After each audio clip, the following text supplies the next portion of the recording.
Hey YouTubers, this is EMDSC14R with another installment of New Trains.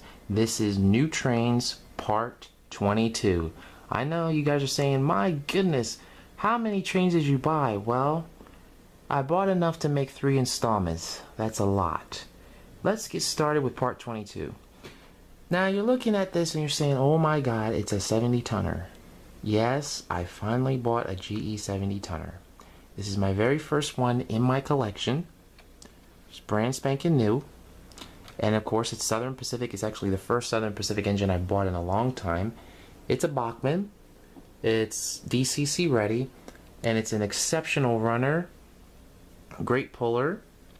The details on it are nice, and I actually had to get more of these. I put the Kadee whisker couplers on it, and the trick to putting the whisker couplers on it, you can't really tighten the screw up like you would with the plastic couplers. Otherwise, you know, the thickness of the coupler becomes a problem and it won't be able to spring. So you can't really, you tighten the screw up tight enough that it stays on, but not too tight that that doesn't allow the coupler to spring.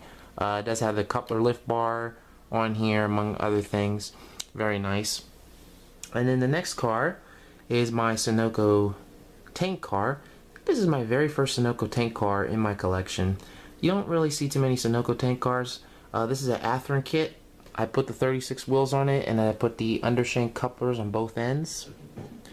And I super glued, or CA'd the metal railings here to the ends like they were supposed to. I actually did that to the frame as well, because when I took the screws off to put the wheels on, I had to remove the trucks, and I found out that the owner didn't glue the frame to the body, so that was kind of a problem, so I glued that in there. And then the next car I got was a auto rack. Well, not an auto rack. Auto car for Amtrak's Auto Train. Now this is the second type that I have in my collection, but it's the first Amtrak one. The other one I have is a custom one that I did, and it's got 6-wheel trucks on it. Having some teething problems with that, so I had to figure out a way to get around that. I might have to go with some other 6-wheel trucks and not the Walthers ones. But it's a great car. When I bought it, the trucks were broken on it. I put Kadee long shank whisker couplers on it.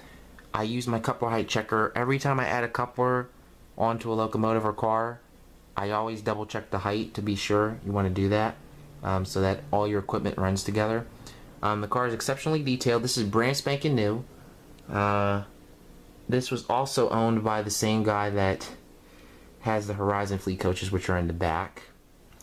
And then these 2 cars I should have shown in part 21, but I forgot about them. These are 2 extremely rare IHC clamshell coil cars. These are very rare. Now, I've never seen them in Norfolk and Western. I'm actually thinking that this one's custom painted, but I'm not sure, because I mean, if you look at the detail, it looks like this is custom painted. I got to put knuckle couplers on them. I don't usually like doing that, but just for the video purposes, to tell them around the layout, that's temporary. I already have one of these cars. It's back there. This one is actually the first one I got. It's also PL&E. That's actually a darker green. Actually, that's a darker green than this one here. But now I have 3 of these cars in my collection. Both of these will be getting roller bearings on them. And I am on the hunt for another one. I did find one that was for sale in England. I don't know if it's still for sale. I might get it, then again I might not. We'll have to see on that. On a final note, you guys have seen my video of my... Oh, hold on. Before I get to that, if you guys have seen my video of my Boston LRV, then you know how rare those are. Why don't you guys take a look at this? Lo and behold, Nicholas Smith, you find treasure, treasure, treasure. Found this in one of the locomotive boxes, hiding. I was just flipping through GG1, AMH GG1 after AMH GG1, and all of a sudden, you know how sometimes you look at something but you have to do a double take? Well, I had to do a double take and then some, because I had to double look and then look at the box again because I thought I was seeing things. This is a Boeing LRV from AHM. I keep saying AMH, I don't know why. But if I'm not mistaken, IHC took over them, if I'm not mistaken, and started making these with newer components. I have the IHC version, and actually the IHC version is a lot darker than this one. It's a lot darker. I had this test ran and it runs beautifully.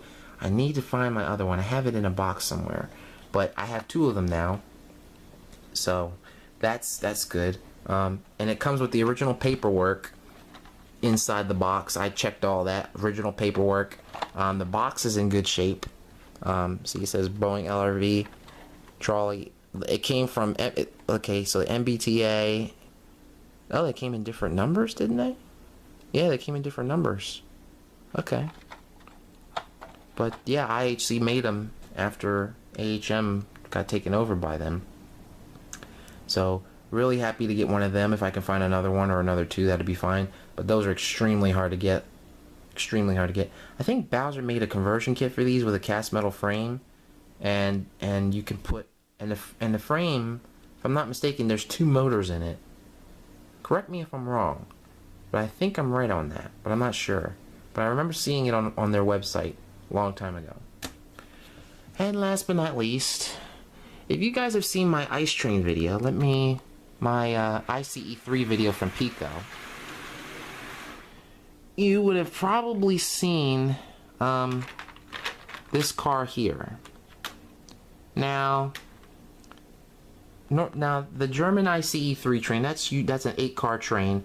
Usually that train has 2 pantograph cars for each set. Now if it's an international version, like ones that run in the Netherlands or ones that run through the Channel, I think they have more. I'm definitely certain that the Netherlands version has at least 3 pantograph cars, but not the German one. Well, when I first bought my set, they didn't have another coach car, and I bought this. I looked online. It turns out that they don't even sell the first class coach without the pantograph. Yeah. Crazy, right? I looked around, and they don't sell the first class coach. They sell it in the set, in the box set that you get, but not separately. So what I went and did is, when I was back at Nicholas Smith, because they do sell the Pico ICE trains, by the way. They have the Russian version there now, and then they have the China version. So if you guys want them, you better get them. But they don't have the add-on cars. I know they have one of these left. I'm not buying that. I don't need another one. So what I did is, I went and purchased a secondary second class coach, which is cool. And I heard from a fellow modeler from Germany that basically what he did is, he basically took the second class coach windows out. He had a spare first class coach, and he basically switched the windows from the first class coach and put them on the second class coach. That way he had the first class coach without the pantograph on one end of the train, and then he had the second class coach on the other end of the train without the pantograph. And I will be making a video on how to do that. I will be showing you exactly what to do the same thing for your Pico ICE3 train. And believe me, it's actually not that bad. I mean, it's not really that bad. You just have to be careful because you don't want to mess your windows up. But it's really pretty straightforward and pretty easy to do. But yeah, I just wanted to share that with you guys. And I hope you guys enjoy the video. Please feel free to ask me any questions, and I'll be happy to answer them. Alright? So you guys be cool, and I'll see you down the line. Bye, y'all.